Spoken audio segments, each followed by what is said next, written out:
चलो भाई देखो अब मैं क्या कर। सारी तकलीफ सिर्फ मुसलमानों के बीच नहीं है ना सर, तकलीफ तो हिंदुओं के बीच भी है, सिखों के बीच भी है, बाकियों के बीच भी है, ईसाइयों में भी है। आप सिर्फ उठाने की बात करते हैं मुसलमानों को। यह पूछ रहा हूं मैं आपसे, आप ऐसा क्यों करते हैं? आप सबकी बात क्यों नहीं करते? भारतीयों की बात क्यों नहीं करते? गरीब की बात क्यों करते हैं? मजलूम की बात क्यों करते हैं? आप उसमें धर्म क्यों देखते? और नीचे जो वो सब्सक्राइब का बटन है ना, उसको हिट करो। अब आप बताइए कि अगर मुजफ्फरनगर के राइट्स में 77 केसेस सरकार वापस ले लेती है, कितने मुसलमानों के केसेस वापस लिया बताइए आपने? मुसलमानों के केस वापस नहीं होंगे तो आप आकर गैंगस्टर को टिकट देंगे, आप गैंगस्टर को पार्टी में शामिल करेंगे और कहेंगे कि चलो हम तुम्हारे साथ खड़े हो गए। ये कोई बराबरी है? अतीक अहमद को पार्टी में लाने से मुसलमानों को न्याय मिलेगा क्या? नहीं। मुख्यमंत्री योगी आदित्यनाथ ने अपने खिलाफ केस वापस ले लिया, न्याय मिल रहा है। प्रोसिक्यूशन करने की इजाजत नहीं देते, न्याय मिल रहा है। बीजेपी के प्रेजेंट एमएलएज में 37% पर क्रिमिनल चार्जेस है, न्याय मिल रहा है। 77 बीजेपी के लीडर्स पर केस वापस ले लिया गया, न्याय मिल रहा है। प्रज्ञा ठाकुर, अतीक अहमद को ले लेने से मिल जाएगा, न्याय मिल रहा है। अतीक अहमद को ले लेने से मिल जाएगा? नहीं। तो फिर हिंदू जो गैंगस्टर है उनको भी लीजिए ना सर। सुनिए, बिल्कुल, अगर वो आने तैयार हैं, अगर वो इस बात को मानने तैयार है तो आप, अगर आपके पास उनका एड्रेस है, नंबर है तो भिजा दीजिए। तो आप हिंदू गैंगस्टर भी लेंगे, मुसलमान गैंगस्टर भी लेंगे, गैंगस्टर्स की पार्टी बना रहे हैं क्या सर? बेटा 30 साल का तजुर्बा है हमारा राजनीति का, अच्छे अच्छों को चूस कर गुठलियां फेंक दी हैं। उत्तर प्रदेश में 37% एमएलए उनको गैंगस्टर बोलेंगे आप? वो जो बीजेपी का एक एमपी है जिस पर रेप का चार्ज है, उसको गैंगस्टर नहीं बोलेंगे? तो आपके लिए आप ये सिस्टम तोड़ने आएंगे या आप कहेंगे कि तुम्हारे 37% है? नहीं हुआ है सर, लॉ के लिहाज से ओवैसी साहब, आप ये सिस्टम तोड़ेंगे या आप कहेंगे कि तुम हिंदू गैंगस्टर हो, मुसलमान गैंगस्टर हो, सब आ जाओ यहां पर और मेरे साथ मिलकर सरकार बना लो? आप सिस्टम बदलने आ रहे हैं या उस सिस्टम को बढ़ाने आ रहे हैं? चलेगा, इतना चलेगा, ओवैसी जी की पार्टी से इतना चलेगा, कोई दिक्कत नहीं है।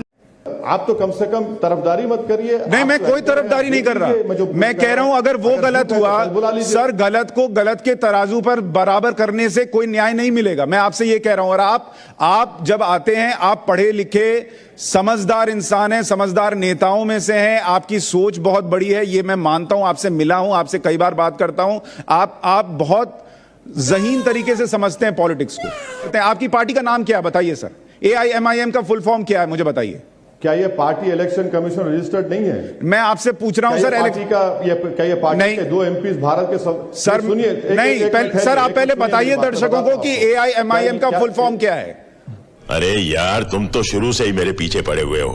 नहीं, मैं AIMIM का फुल फॉर्म देखना है तो दर्शक जाकर इलेक्शन कमीशन की वेबसाइट पे देखेंगे। आप मुझे पूछिए कि अकाली दल के बारे में नहीं पूछेंगे, शिवसेना के बारे में नहीं पूछेंगे, नहीं, AIADMK के बारे में नहीं पूछेंगे, TRS के बारे में नहीं पूछेंगे, TDP के बारे में नहीं पूछेंगे।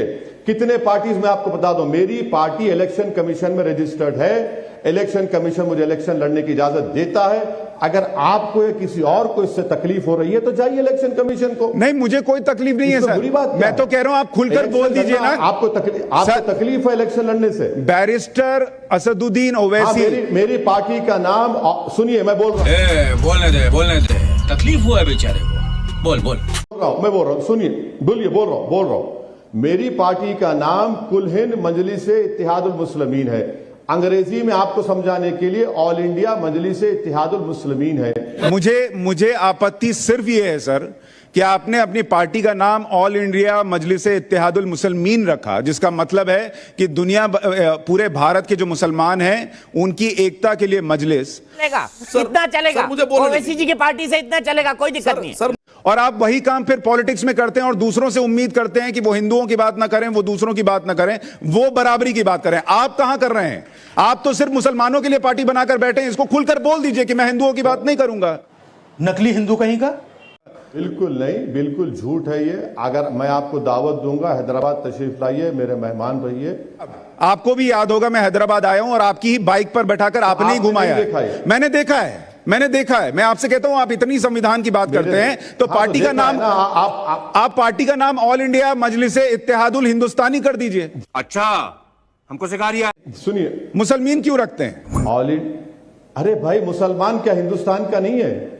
लेकिन आप सिर्फ मुसलमान के नहीं है ना। आप ये बोलना चाहते हैं? ओवैसी साहब तो मेरे भी हैं। मैं हिंदू हूं लेकिन मेरे भी हैं आप। बिल्कुल नहीं हूं, बिल्कुल आपका हूं, बिल्कुल मैं आपका हूं, आप मेरे हैं।